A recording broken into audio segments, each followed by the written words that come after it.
Ramazan ayı. Huzur restoranında 2023 yılda bu benim meclisimi Akıllar kaldırdı.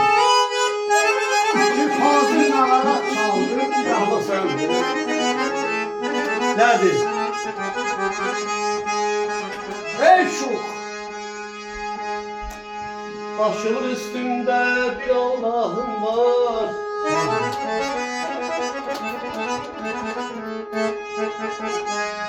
Ay başımın üstünde bir Allah'ım var. Bir eşkim, bir sevgim, bin günahım var. Benim de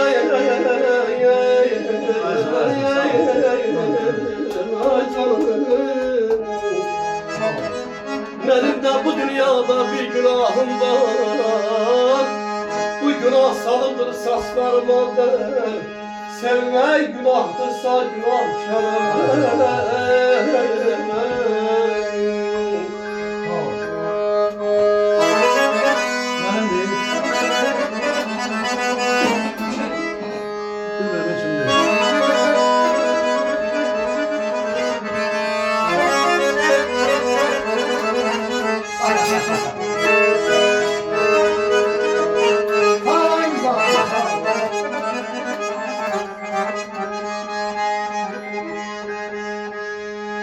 Hayaldı, duygudu, sözdü şahidim. Fikirdi, könüldü, gözdü şahidim. Ne gördüğünü gördü, yazdı şahidim. Kim kurtaracak beni mehbesden? Nahide hanım sevmek günahtırsa günahkarım ben.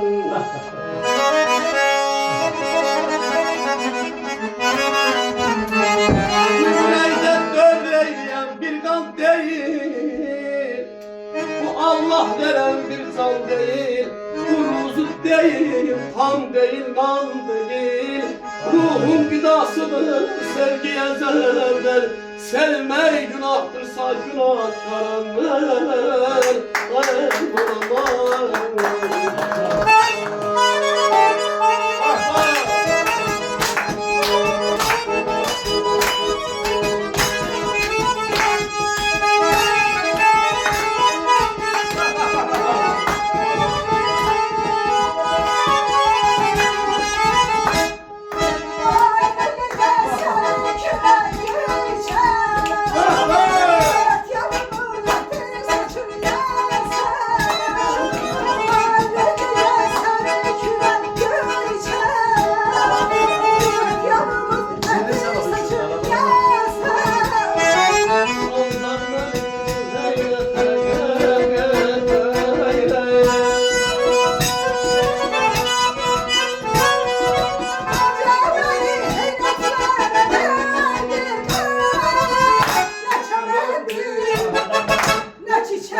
Eline sağ ol.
Sarmayın kalbime